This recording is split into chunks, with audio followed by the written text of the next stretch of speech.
আপনাদের মহাপরিচালক বলেছেন যে অনেক সেটা ঘুরিয়ে দেবেন, সেক্ষেত্রে আপনাদের জঙ্গল তৈরির ব্যাপারে একটি ওকে, জঙ্গল সলিমপুরের বিষয়ে আমরা এই পর্যন্ত হয়তো প্রেস ব্রিফ না করায় অনেকে জানতে পারেননি।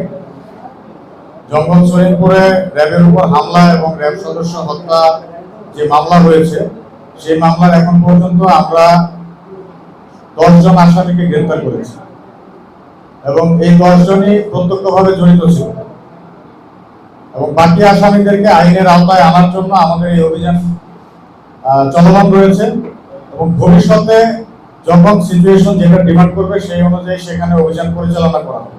অলরেডি আমরা এই কেসের 10 জনকে অ্যারেস্ট করে ফেলেছি। যেহেতু একজন অ্যারেস্ট করা হয়েছে, এই জন্য প্রেস ব্রিফিং করে এভাবে বলা হয়নি।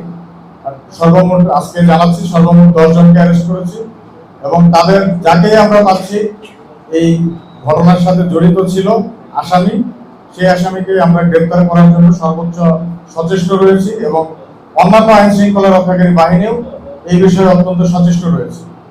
এই সমস্যাটা অবশ্যই ইনশাআল্লাহ সমাধান করা হবে। আমরা আমাদের দিক থেকে সম্পূর্ণ প্রস্তুত আছি, সমন্বিতভাবে এই সমস্যাটা যেভাবে সমাধান করা যায় সেভাবে করব।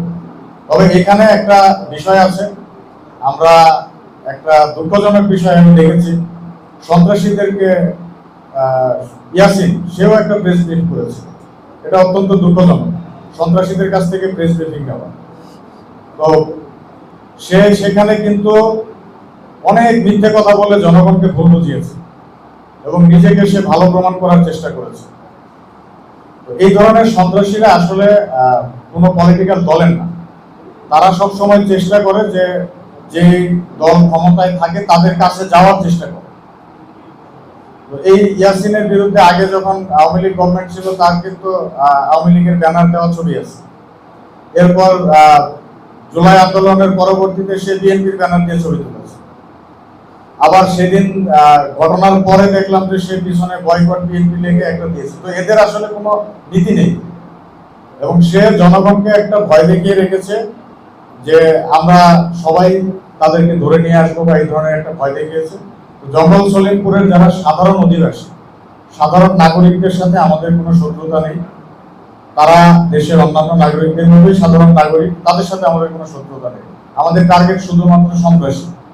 তো জঙ্গল সলিমপুরে যখনই অভিযান চালাবো, জঙ্গল সলিমপুরবাসীর জন্য বলছি, সাধারণ জনগণ ভীত হওয়ার কোনো কারণ নেই। আমরা শুধুমাত্র সন্ত্রাসী এবং অপরাধী যাদেরকে পাবো, অস্ত্র যেগুলো পাবো, আমরা শুধু সেগুলো ধরতে যাবো। সাধারণ জনগণকে আমরা কোনো অবস্থাতেই বিরক্ত করা বা বিব্রত করবো না। ওই সাধারণ জনগণের ভিতরে কিন্তু ইয়াসিন এখনো লুকিয়ে আছে, ওখানে আইনগরই আছে, আমাদের তো কেন ইয়াসিনকে ধরা যাচ্ছে না?